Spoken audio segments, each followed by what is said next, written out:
என்னக்கா பேக் பண்ணிருக்க? ஆமாப்பா, இன்னைக்கு ஐப்பசி மாதம் பௌர்ணமி இல்லையா? ஒரு 2 பேர்த்துக்கு 3 பேர்த்துக்கு அன்னதானம் பண்ணால் நல்லதுன்னு சொல்லுவாங்க. வீட்டில் சாதம் வச்சு சாமி கும்பிட்டேன்.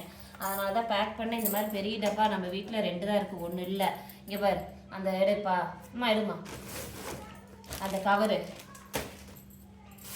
இது ஒருத்தங்க கேட்குறீங்க, எல்லாம் கடையில் இருக்கிற மாதிரி இருக்குன்னு சொல்லிட்டு எல்லாமே வீட்டில் வாங்கி வச்சுருக்கேன்ப்பா. இங்கே பாருங்க,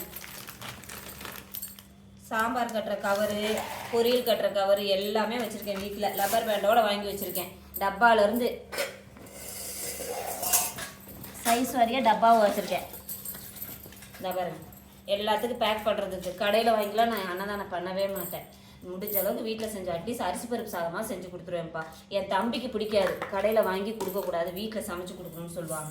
அதனால தான் எல்லாம் பேக் பண்ணுறேன். 3 பேர் ஒரே இடத்துல தான் உட்காந்து சாப்பிட்றாங்களாமா. அதனால் ஒரே இடத்துல காய் வச்சுட்டேன்.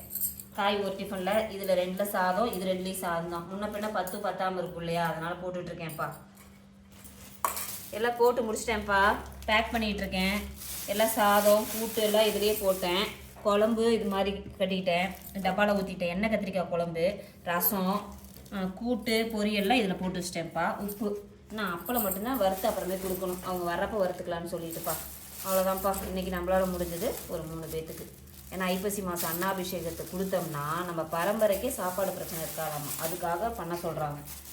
ஓகே, பிடிச்சிருந்தா லைக் பண்ணுங்கள். பாய்.